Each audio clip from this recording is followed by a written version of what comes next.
అన్నా దివ్య హైదరాబాద్ లో ఉందన్నా.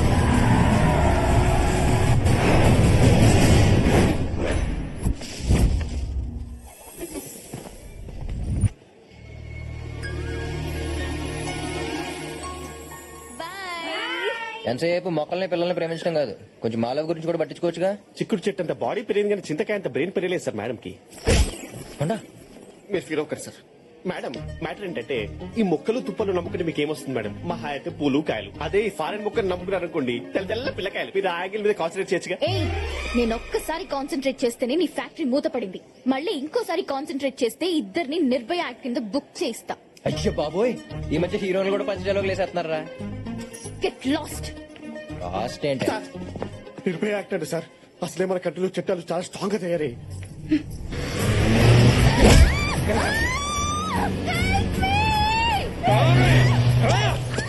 ఆకలితో ఉన్నప్పటికి జింక పిల్ల దొరికినట్టు భలే దొరికేవే.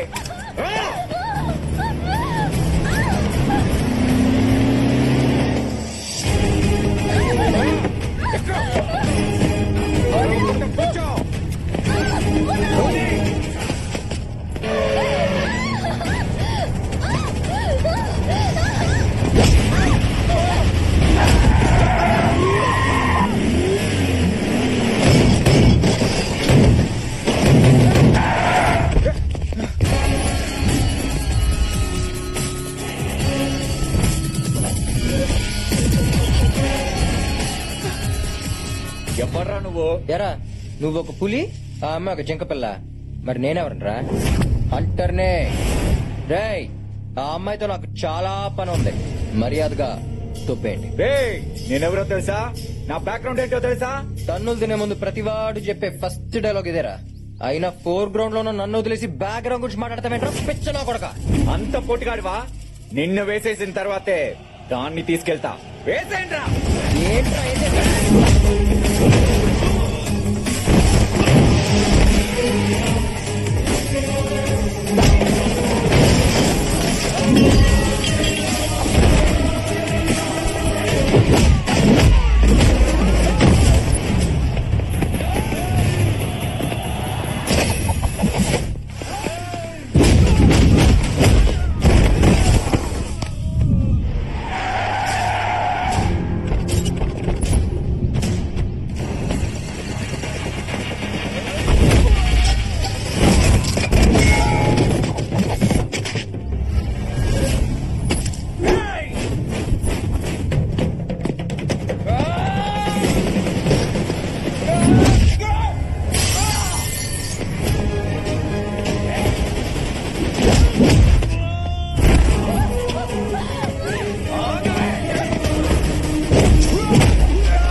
వాడు శివారెడ్డి గారు తమ్ముడన్నా, ఏసేద్దాం.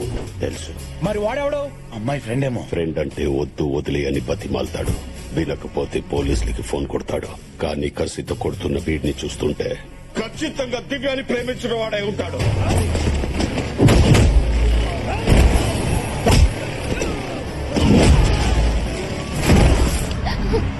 నానా, మీరు రా, నానా అది కాదు. ఇంకేం మాట్లాడుకో, పద.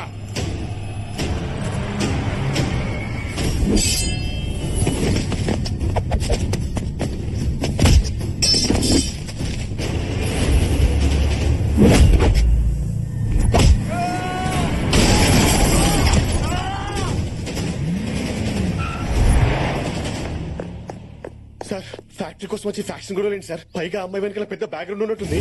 నేను ఇండియా వచ్చింది ఫ్యాక్టరీ కోసం కాదు, దివ్య కోసం. దివ్య చేత మన ఫ్యాక్టరీ మీద కేసు పెట్టించింది నేనే. వాళ్ళ నాన్నకు ఫోన్ చేసి ఇక్కడికి రప్పించింది నేనే. తనని ఊరికి తీసుకెళ్లేలా చేసింది నేనే.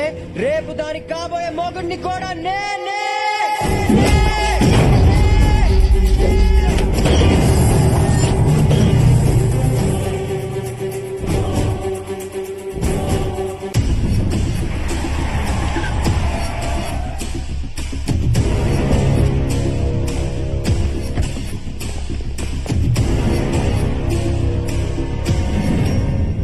దివ్య రామ్మా. రే, ఒక ఆడపిల్లని జాగ్రత్తగా చూసుకోలేకపోయావు, నువ్వే మగాడివిరా. రాయ్, మగాడంటే కడుపుతో ఉన్న పెళ్ళాన్ని పుట్టింట్లో దిగబెట్టేవాడే కానీ మీలా నట్టింట్లోంచి గెట్టేసేవాడు కాదు. నాన్న, ఆపండి నాన్న, ఆపండి మావయ్య. ఇందుకే నేను వెళ్ళిపోయింది. ఇంకోసారి మీరు గొడవ పడితే నేను పారిపోను, చచ్చిపోతాను. అది కదమ్మా.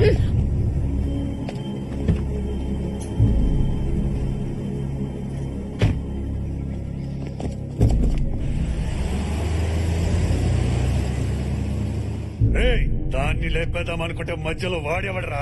తెలీదన్నా, కానీ వాడు కొడితే ఇలా నవారు పడుతున్నా. అంతా పోటుగాడా? వాడితో పెట్టుకుంటే నువ్వు కూడా రైస్ ని జ్యూస్ లాగా తాగాల్సి వస్తుంది. రేయ్, అసలు వాడెవడు? ఎక్కడి నుంచి వచ్చాడు? ఎక్కడ ఉంటాడు? తెలుసుకోండి. అంటే మీరు ఫారెన్ నుంచి వచ్చింది ఫ్యాక్టరీ కోసం కాదా? ఆ అమ్మాయి కోసమా? అసలు ఏం జరిగింది సార్?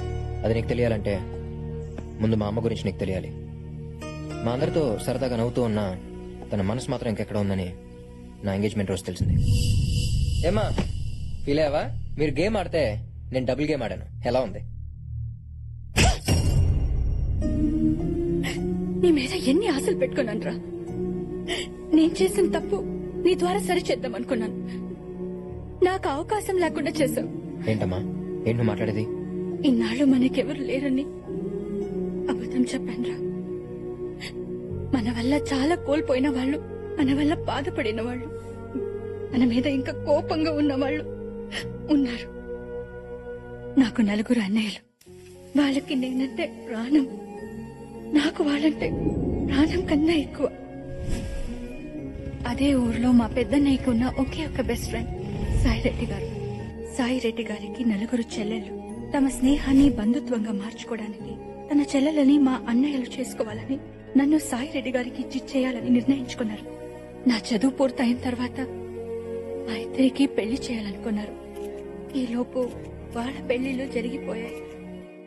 అప్పటికే నేను మీ నాన్నని ప్రేమించాను. ఈ విషయం మా అన్నయ్యలకి చెప్పే ధైర్యం లేక సాయిరెడ్డి గారికి చెప్పాను. ఏంట్రా నువ్వు మాట్లాడేది? ఈ పెళ్లి చేసుకోవడం నాకు ఇష్టం లేదు.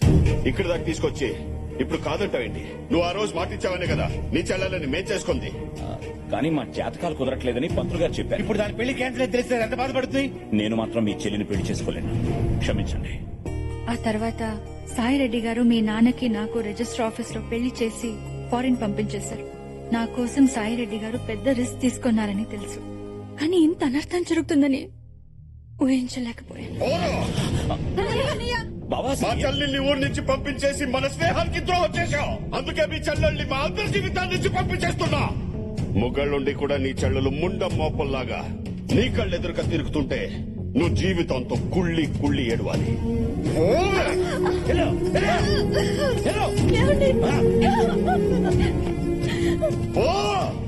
అప్పటికే మా వదిన ప్రెగ్నెంట్. పుట్టింట్లోనే ప్రసవించి అక్కడే ఉండిపోయింది. తనకి కూతురు పుట్టిందని తెలిసి తన కూతుర్ని తను తెచ్చుకోవాలని మా అన్నయ్య కోర్టుకు వెళ్ళాడు. అమ్మాయి మేజర్ అయ్యేంత వరకు తల్లి సంరక్షణలోనే ఉండాలని, ఆ తర్వాత పెళ్లి చేసే బాధ్యత తండ్రికి అప్పగిస్తూ కోర్టు తీర్పు చెప్పింది. నువ్వు ఎప్పుడైతే పెళ్లి గురించి మాట్లాడావో మా అన్నయ్య కూతుర్ని నీకిచ్చి పెళ్లి చేస్తే కనీసం ఆ పెళ్లితోనైనా అందరూ కలుస్తారని సాయిరెడ్డి గారికి ఫోన్ చేశాను. చూడమ్మా, నీ వల్లే వాళ్ళ కాపురాలు కూలిపోయాయని అందరూ బాధలో ఉన్నారు. పైగా నువ్వు కోడల్ని చేసుకోవాలనుకుంటున్న దివ్య కూడా నీ మీద కోపం పెంచుకుంది. ఇంకిలాంటి ప్రయత్నాలు మనం చెయ్యొద్దు. నా పెళ్లి నా ఆడపడుచులకి అన్యాయం చేసింది. మళ్ళీ నీ పెళ్లి ద్వారా వాళ్ళకి న్యాయం చేయాలనుకున్నాను, కానీ అది కుదరలేదు. ఊరుకోమ్మా, ఇందులో నీ వల్ల ఏ తప్పు జరగలేదమ్మా. ఏమన్నా పొరపాటు జరుగుంటే అది నేను సరిదిద్దాను. సారీ అమ్మా. ఇన్నాళ్ళు కరెన్సీ వాల్యూ తెలుసుకున్నాను కానీ కన్నీళ్ళ వాల్యూ తెలుసుకోలేకపోయాను. ఇప్పటిదాకా ఇక్కడ డబ్బు సంపాదించాను, ఇప్పుడు అక్కడికి వెళ్ళి వాళ్ళ ప్రేమ సంపాదిస్తాను. తర్వాత దివ్య గురించి ఎంక్వైరీ చేశాను. ఫేస్బుక్, ఇన్స్టాగ్రామ్, ట్విట్టర్ అన్ని సెర్చ్ చేస్తే తన గ్రీన్ ఆర్మీలో యాక్టివిస్ట్ అని తెలిసింది. అక్కడి నుంచి స్కెచ్ చేసి మన ఫ్యాక్టరీ పొల్యూట్ చేస్తున్న గ్రీన్ ఆర్మీకి మెయిల్స్ పెట్టి మన ఫ్యాక్టరీని మూయించేశాను. అలా దివ్యకి దగ్గరయ్యాను. ఇప్పుడు అదే ప్రేమ పేరుతో మా ఫ్యామిలీని కలవబోతున్నాను.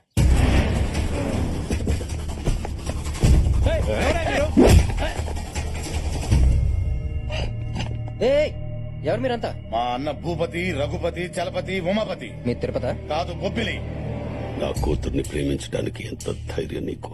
ప్రేమించడానికి కావాల్సినదే కదా. కాదంటే కన్విన్స్ చేస్తాను. చంపేస్తానంటే రెడీ అంటాను. తనని ఎవరైనా చంపేస్తానంటే నేను చంపేస్తాను. ఒప్పుకుంటే మీ కళ్ళు అవుతాను. అల్లుడు, మీరు ఇప్పుడు ఒప్పుకున్నట్ట? నిన్ను చూసిన రోజే ఫిక్స్ అయ్యాను. మీ ఇంట్లో వాళ్ళకి కబర్ పెట్టు. కానీ మీ కూతురికి నేనంటే రాంగ్ ఇంప్రెషన్ ఉంది మామయ్య. ఒక్క 4 days తనతో కలిసి ఉండే ఛాన్స్ ఇవ్వండి, కన్విన్స్ చేసేస్తాను. హలో నాన్న. అమ్మా, నీకు మంచి సంబంధం చూశాను. ఆ అబ్బాయి నీ కోసం ప్రాణం ఇస్తాడు. ప్రాణం తీసేవాడు ఇచ్చేవాడు కాకుండా వేరేవాడు దొరకడా మీకు? అది కాదమ్మా, అబ్బాయి చాలా మంచోడు. 4 రోజులు ఆ ఇంట్లో నీతో ఉంటే నీకే అర్థం అవుతుంది. కరెక్ట్ గానే చెప్పు. సరే నాన్న. ఓకే. ఫోన్ లో ఎవరమ్మా? నాన్న ఏదో పెళ్లి సంబంధం చూశారట, రేపు అతను వస్తున్నాడు. ఏమీ అక్కర్లేదు, నేనే నీకో మంచి సంబంధం చూస్తాను. మావయ్య, ఒకసారి నాన్నకి ఇష్టం లేని పెళ్లి జరగడం వల్లే ఇన్ని గొడవలు జరుగుతున్నాయి. మళ్ళీ ఆ తప్పు నేను చేయను. అది చిన్నపిల్లరా, మంచి చెడు తెలీదు. ఎప్పట్లాగే వచ్చేవాడిని ఊరి పులిమేరలోంచి తరిమేయండి. ఎదురు తిరిగితే పాతేయండి.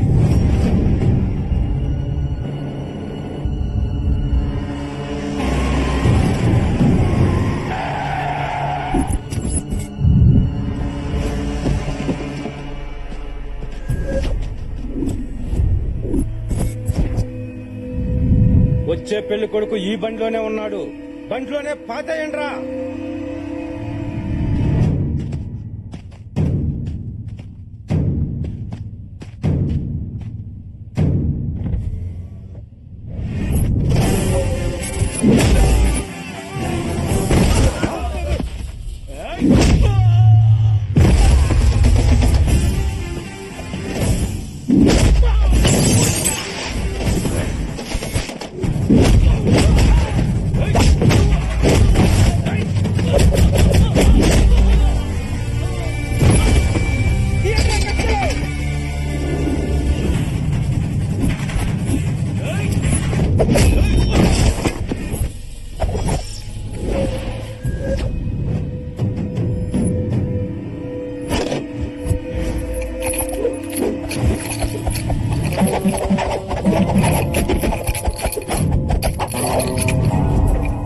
బొట్లోంచి 2 కర్ర ముక్కలు తీసి ఇట్టా ఇట్టా ఇట్టా సంకలో తెగ తిప్పుకుంటున్నాం. అప్పుడెప్పుడు ఇంట్రొడక్షన్ వాడానురా, చాలా గ్యాప్ వచ్చింది. చచ్చిపోయింది కానీ మర్చిపోలా. అయితే కొట్టేస్తావా? అది మీ బిహేవియర్ మీద బేస్ అయి ఉంటదిరా. మీరు వెనక్కి వెళ్తే నేను ముందుకెళ్తా, లేదంటే వెనక ముందు చూడకుండా కొడతా.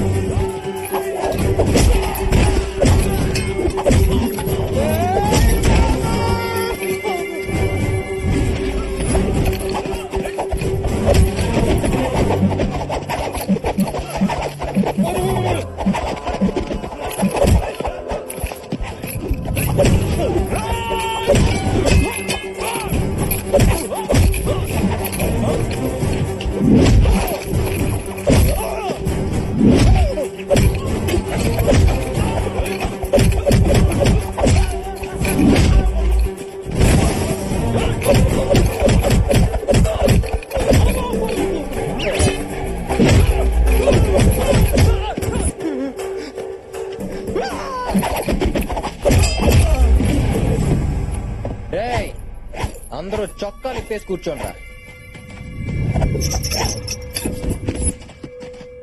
సో ఫైనల్ గా మీ అందరికి ఏమర్థమైందిరా? రూట్ తెలియకుండా డ్రైవింగ్, ఎదుటోడు స్టామినా తెలియకుండా ఫైటింగ్ చేయకూడదని అర్థమైందన్నయ్య. మీ ఫేస్ చూస్తుంటే ప్రొఫెషనల్స్ లా లేరురా. ఏం పని చేస్తారా? సాయిరెడ్డి చెప్పిన పనులన్నీ. ఎంత ఇస్తాడేంటి? 2 పూట్ల భోజనం పెట్టా ఎయ్యిస్తాడన్నా. రోజుకా? నెలకి. నాకు విషయం అర్థమైందిరా. మీలో ఎవ్వరూ కావాలని రౌడీలు అవ్వలేదు. మీ దరిద్రమే మిమ్మల్ని రౌడీలు చేసింది. అవునన్నా. మీ అందరికి బ్యాంక్ అకౌంట్లు తీసి ఒక్కొక్కడికి 10 లక్షలు వేస్తాను. మీ పిల్లలందరినీ బాగా చదివించి ప్రయోజకులు చేయండి. నువ్వు అల్లునివి కాదన్నా, మా కోసం వచ్చిన దేవుడి నువ్వు.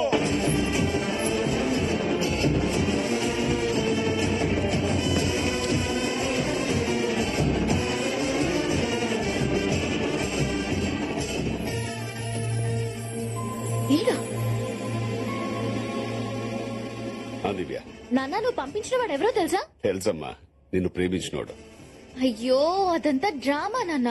వాడు వచ్చింది ఫ్యాక్టరీ కోసం. నువ్వు అలా చెప్తావని కూడా చెప్పాడు. నాన్న, అది కాదు నాన్న. చూడమ్మా, నాకు 4 నిమిషాల్లోనే నచ్చాడు. నువ్వు 4 రోజులు చూడు, నచ్చకపోతే పంపించేద్దాం. Hello hello.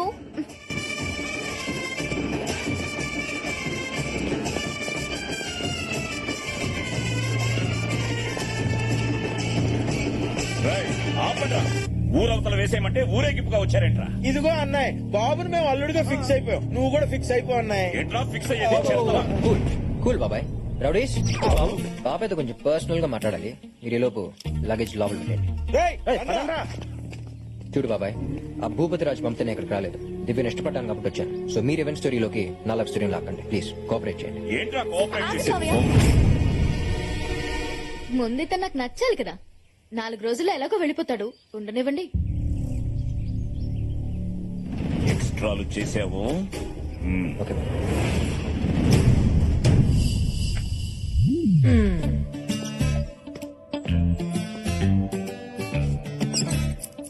ఏంటత్తయ్యలు నచ్చానా? నచ్చే ఉంటానులే. అదండి.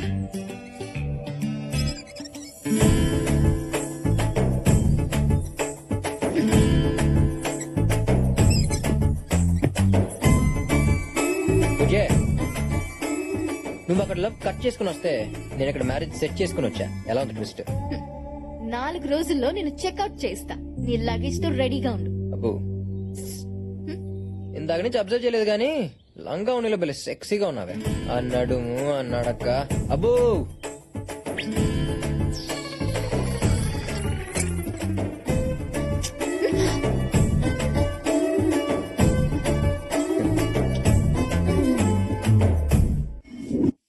ఇవి కూడా తోమేసే. అమ్మగారు ఈ రోజు కొంచెం త్వరగా ఇంటికి వెళ్ళాలమ్మా. దేనికే? ఈ రోజు కార్తీక సవారం కదమ్మా, గుడికెళ్ళి దీపం వెలిగించి మా ఆయన్ని చూడాలి. నీ పని బాగుందిగా. పండగ వస్తే సంతోషంగా మొగుడుతూ ఉంటావు.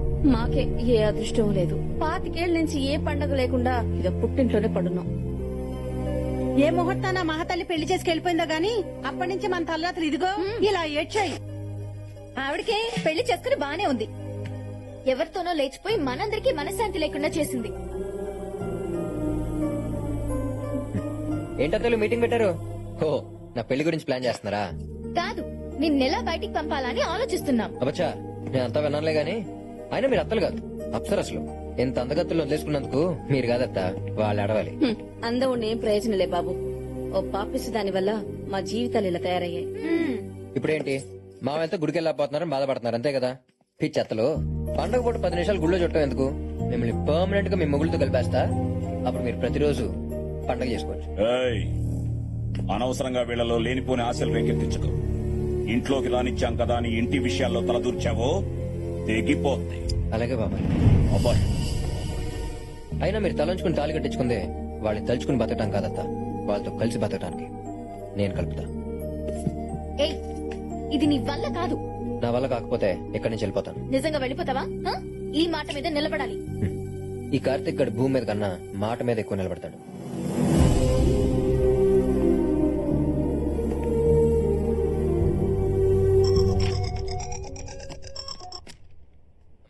మనూరు వచ్చానే, అత్తలందరినీ చూశాను. నువ్వు చెప్పినట్టు అందరూ చాలా మంచోళ్లే. అమ్మ కాదురా, నాన్నని. నాన్న అదే ఫ్యాక్టరీ. అమ్మ నాకంతా చెప్పింది. నువ్వు అనుకున్నట్టు జరగడం అంత ఈజీ కాదు నాన్న. నాకు కొన్ని లెక్కలున్నాయి, వాళ్ళకి కొన్ని బొక్కలున్నాయి. రెండింటినీ క్యాల్కులేట్ చేసి కలిపేస్తానుగా. రే, మేము ఇక్కడికి వచ్చిన కొత్తలో ప్రతి రోజు ఫోన్ చేసి నానా బుద్ధులు తిట్టేవాళ్ళు. నన్ను వాళ్ళు మామూలు టార్చర్ పెట్టలేదు. అవునా? అమ్మాళ్ళ గురించి అంత పాజిటివ్ గానే చెప్పిందే. ఇంత నెగిటివ్ యాంగిల్ ఉందా? అయినా నాన్న, నువ్వు ఎప్పుడు చెప్తూ ఉంటావుగా ఎదుటి వాళ్ళు ఇచ్చింది తిరిగి ఇచ్చేయమని. ఇచ్చేయి. వాళ్ళు పెట్టిన టార్చర్ వాళ్ళకి తిరిగిచ్చేయి. హలో, ఎరా బామ్మర్దే, బ్రేక్ఫాస్ట్ అయిందా? నువ్వా? నీకెంత ధైర్యం నాకు ఫోన్ చేయడానికి? ఫోన్ చేయడానికి కావాల్సిన ధైర్యం కాదురా, ఫోన్. బఫలో బఫలోనా? పిలు. అనయ్య, అనయ్య, వాడు ఫోన్ చేశాడు అన్నయ్య. ఎవడో? ఆ ఫోన్ చేసిన లైన్ లో ఉన్నాడు. చెప్పి ఎవడో? మన చెల్లెలు లేపుకెళ్ళి పెళ్లి చేసుకున్నాడే వాడు. వాడెందుకురా ఫోన్ చేశాడు? పేరుకి నాయాల మా నుంచి తప్పించుకోవడానికి అడ్రస్లు మార్చేశావు. అవునరా, అన్ని మార్చేశా. నీ ఫేట్ కూడా మార్చబోతున్నా. నువ్వేంట్రా నా ఫేట్ ని మార్చేది? కూతురు పెళ్లి చేయబోతున్నావుట, జరగదా? లేపుకుపోతాడు. ఎవడ్రా నా కూతుర్ని లేపుకుపోయేది? నా కొడుకు దింపేశా. ఈ పాటికి ల్యాండ్ అయ్యే ఉంటాడు. తాళి కట్టే 1 నిమిషం ముందన్నా వచ్చి నీ కూతుర్ని లేపుకుపోతాడు. వెంటనే పెళ్లి పనులు ఆపేయి. ఈ అడ్వాన్స్ అయ్యి ఒక్క కాదని కంటిన్యూ అయ్యావనుకో, ఆడు నీతో ఆడేది 2020 మ్యాచే. నువ్వు అప్పుడు మిస్ అయ్యావు, కానీ నీ కొడుకు ఇక్కడికి వస్తే వాడిని ముక్కలు ముక్కలుగా నరికి నీకు పార్సల్ చేస్తా. బీగేవలే. రే, ఆ సరస్వతి కొడుకు దిగాడట. ఊళ్ళో ఎవరైనా కొత్త వాళ్ళు కనిపిస్తే కాళ్ళు చేతులు కట్టి తీసుకురాట్రా. అలాగే ఏంటి మామయ్య అందరూ అంత టెన్షన్ పడుతున్నారు? ఎవరు ఫోన్ లో? ఏవో పాత గొడవలు. కరెక్ట్ టైంకి వచ్చావురా, భోజనం చేద్దాం.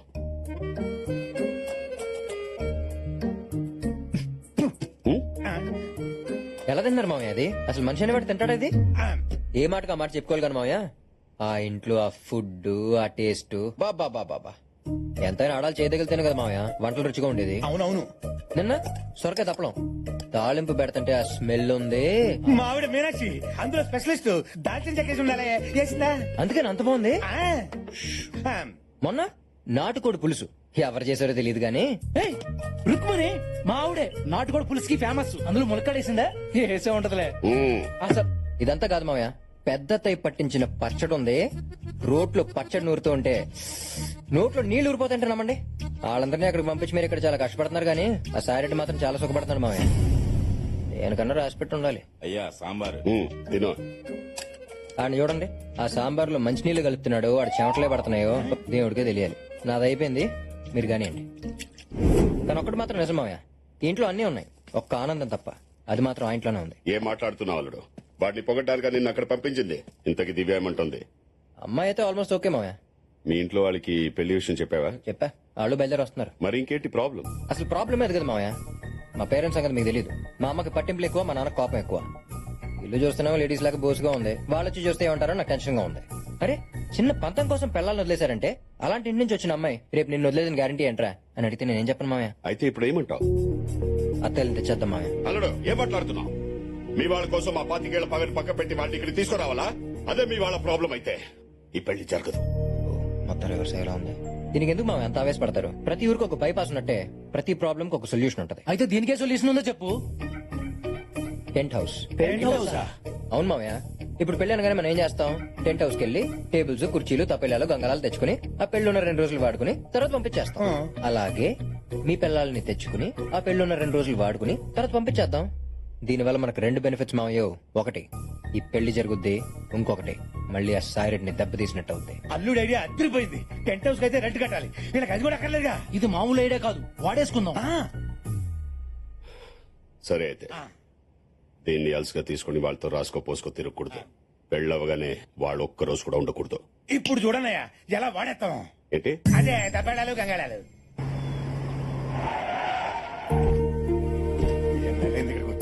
మా మీనాక్షి మీ పెళ్ళాలని పిలవండి. మీనాక్షి రుక్మణి కమలా రే అన్నయ్య దాన్ని పిలవండి రా. ఏంటి మీ వద్దని. అన్నయ్య సీత లంకలో ఉన్నప్పుడు రాముడు వెళ్ళి తెచ్చుకున్నాడు, లక్ష్మణుడు వెళ్ళలేదు, నువ్వే పిలువు. కళ్యాణే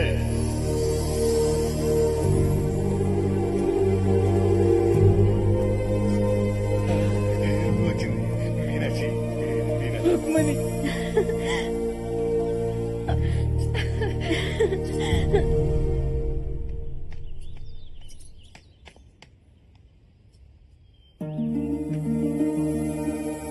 దివ్య మీ అమ్మని చిన్నమ్మల్ని బట్టలు సత్కొని రమ్మన్నాం. మన ఇంటికి వెళ్తున్నాం. నిజంగానా నాన్న? నువ్వు కోరుకునేది ఇదే కదమ్మా. నీలో ఇంత మార్పు వస్తుందని అనుకోలేదు నాన్న. అల్లుడే మార్చాడు.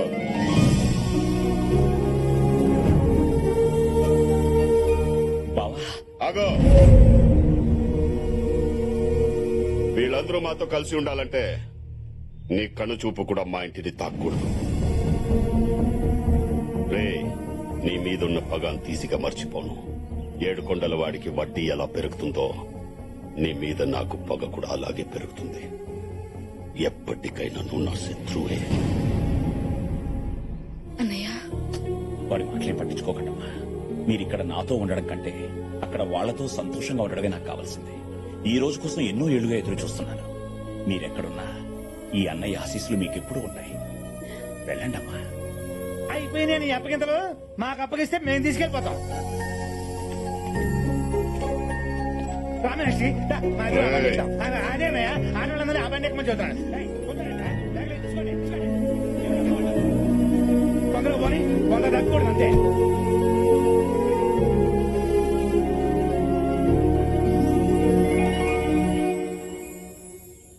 కార్తీక్, కార్తీక్,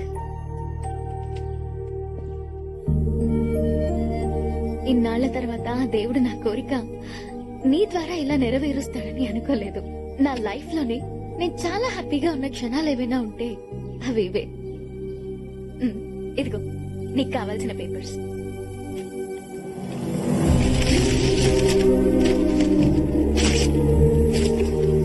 నేను వచ్చింది ఫ్యాక్టరీ కోసం కాదు, మన ఫ్యామిలీ కోసం. మన ఫ్యామిలీయా? అంటే నువ్వు సరస్వతి కొడుకు.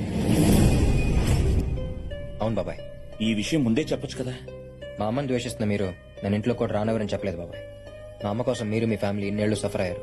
తన వల్ల జరిగిన నష్టాన్ని నేను సరిదిద్దాలని వచ్చాను. నువ్వు సరస్వతి కొడుకు అని తెలిస్తే వాళ్ళు చంపేస్తారా? అన్నిటికీ తెగించే వచ్చాను బాబాయ్. మీ నాన్న వాడి జీవితంలో చేసిన మంచి పని ఏదైనా ఉందంటే అది ఇతన్ని అల్లుడిగా సెలెక్ట్ చేయడమేనమ్మా.